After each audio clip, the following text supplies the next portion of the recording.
Hello friends, Shreya fashion में आपका स्वागत है। यदि आपने मेरे चैनल को सब्सक्राइब नहीं किया तो प्लीज आप चैनल को जरूर सब्सक्राइब कर लीजिए और घंटी के बटन को जरूर दबाएं ताकि हर नए वीडियो का नोटिफिकेशन आपको मिल सके। और साथ ही आप फेसबुक पेज को भी जरूर फॉलो करें। तो फ्रेंड्स, आज मैं आपको सिलाई मशीन में आने वाली समस्या के बारे में बताऊंगी, जैसे कि ऊपर का धागा खराब आना या नीचे की सिलाई का खराब आना। तो उसे आप कैसे ठीक कर सकते हैं वो मैं आपको बताती हूँ। पहले मैं आपको एक स्टिच करके बता देती हूँ कि अभी हमारी मशीन कैसे चल रही है। अभी ये एकदम ओके है।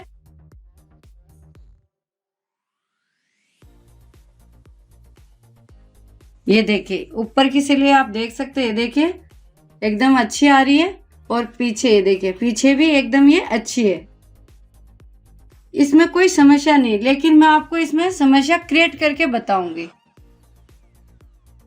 अभी देखिए ये सिलाई अच्छी आ रही है, लेकिन कभी कभार क्या होता है कि चलते चलते कभी नीचे का धागा खराब आने लगता है, कभी कभार ऊपर का धागा खराब आने लगता है, या ऐसे जैसे लूपिंग बनने लगती है, या दाने जैसे हल्के हल्के हमें दाने जैसे महसूस होते हैं। हम हाथ रखते हैं तो कभी कभार टाइट धागा, खींचता हुआ धागा लगता है हमें। तो उसे आप कैसे ठीक करते हैं वो मैं आपको बताती हूँ। पहले मैं आपको नीचे का धागा खराब क्यों आता है उसका बताती हूँ। अगर आपके ऊपर की थ्रेड टेंशन ज्यादा लूज है तो नीचे की सिलाई अच्छी नहीं आएगी। ये देखिए, मैं आपको बताती हूँ इसको लूज करके। ये देखिए, अगर ऊपर की थ्रेड टेंशन लूज है तो नीचे की सिलाई खराब आएगी।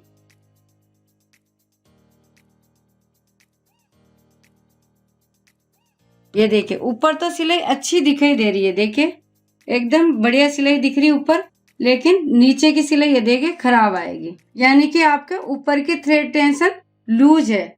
अगर आपके ऊपर की थ्रेड टेंशन सही होगी तो ये समस्या नहीं आएगी। अगर आपके ऐसी समस्या आती है तो समझ लीजिए आपके ऊपर की थ्रेड टेंशन ज्यादा लूज है, उसे आप ठीक कर लें। मैं आपको ठीक करके भी एक बार और स्टिच करके बता देती हूँ।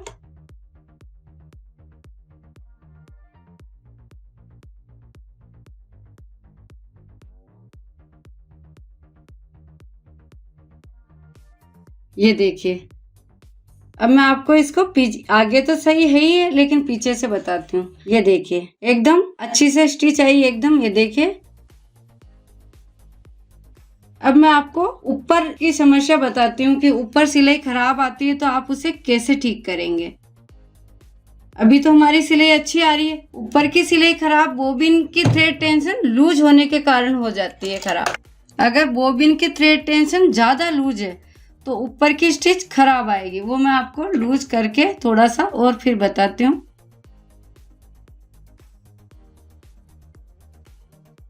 अब मैं इसको लगा करके आपको बताती हूँ कि ऊपर की सिलाई क्यों खराब आती है।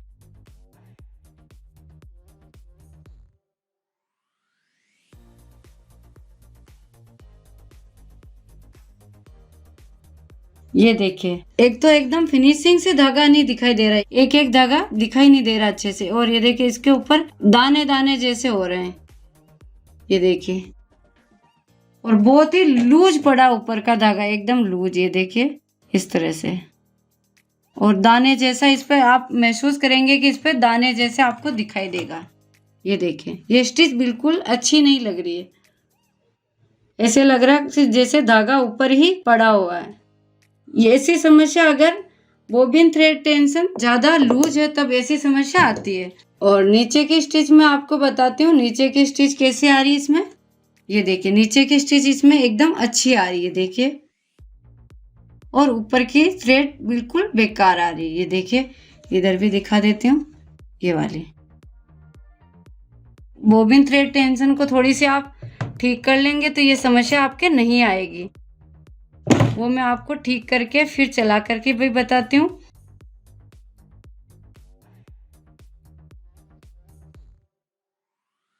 आप धागे को खींच करके चेक कर सकते हैं। नीडल की थ्रेड टेंशन और बोबिन की थ्रेड टेंशन दोनों इक्वल होनी चाहिए, बराबर। हमें ऐसे खींचने पर बराबर महसूस होना चाहिए कि हाँ एकदम लूज नहीं होनी चाहिए। ये भी और ये भी दोनों इक्वल होनी चाहिए। और ये भी आप चेक कर लें इस तरह से, इसे खींच करके।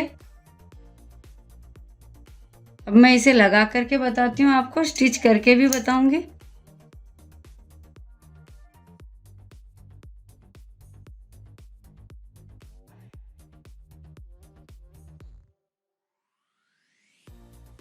ये देखिए एकदम अच्छी सी स्टिच आ रही है हमारी ऊपर की, और पीछे भी मैं आपको बता देती हूँ। ये देखिए एकदम अच्छी आ रही है स्टिच। सिलाई सही नहीं आती इसका मतलब है थ्रेड टेंशन ठीक नहीं होना। अगर आपके ऊपर की थ्रेड टेंशन सही नहीं है तो नीचे की सिलाई खराब आएगी, और अगर इसमें बोबिन की थ्रेड टेंशन सही नहीं है तो ऊपर की सिलाई खराब आएगी। तो आप ध्यान रखें। और अगर इसी तरह से अगर आपके स्टिच ऊपर की सिलाई अगर खिंचाव आती है तो समझ लीजिए आपके नीचे बोबिन की थ्रेड टेंशन ज्यादा टाइट कर रखी है। और इसी तरह से अगर नीचे के धागे में खिंचाव आता है तो समझ लीजिए यहाँ ऊपर की थ्रेड टेंशन आपने ज्यादा कर रखी, इसलिए ऐसी सिलाई आ रही है। दोनों ही थ्रेड टेंशन को आप इक्वल रखें, बराबर रखें, जब स्टिच अच्छी आएगी। आप ऊपर की थ्रेड टेंशन के धागे को और नीचे की बोबिन थ्रेड टेंशन के धागे को, दोनों को आप खींच करके चेक कर लें कि ये इक्वल है या नहीं है। अगर इक्वल नहीं है तो आप इक्वल कर लीजिए, बराबर कर लीजिए, तो आपकी स्टिच अच्छी आएगी, नहीं तो अच्छी नहीं आएगी। अगर नीचे की लूज है तो ऊपर की सिलाई अच्छी नहीं आएगी, और ऊपर का ज्यादा लूज है तो नीचे की सिलाई अच्छी नहीं आएगी। एक ही मेन इसमें है कि थ्रेड टेंशन आप बराबर ही रखें, इक्वल ही रखें, तो स्टिच एकदम परफेक्ट आएगी आपकी। इस तरह की प्रॉब्लम अगर आपके फुल शटर स्विंग मशीन में आती है तो उसका भी मैंने वीडियो बना रखा है, और अगर आपको देखना है तो स्क्रीन पर दिए गए लिंक पर जाकर आप देख सकते हैं। और ये मैंने रीटा की सिलाई मशीन का बनाया, लेकिन अगर आपके पास कोई सी भी कंपनी की मशीन हो हाफ शटल में तो उसको ठीक करने का तरीका सेम ही होगा, अलग नहीं होगा। इस तरह से मशीन में छोटी मोटी समस्या आती है तो आप घर पर ही ठीक कर सकते हैं। फ्रेंड्स, आप मेरे वीडियो को ज्यादा से ज्यादा लाइक करें, शेयर करें। थैंक्स।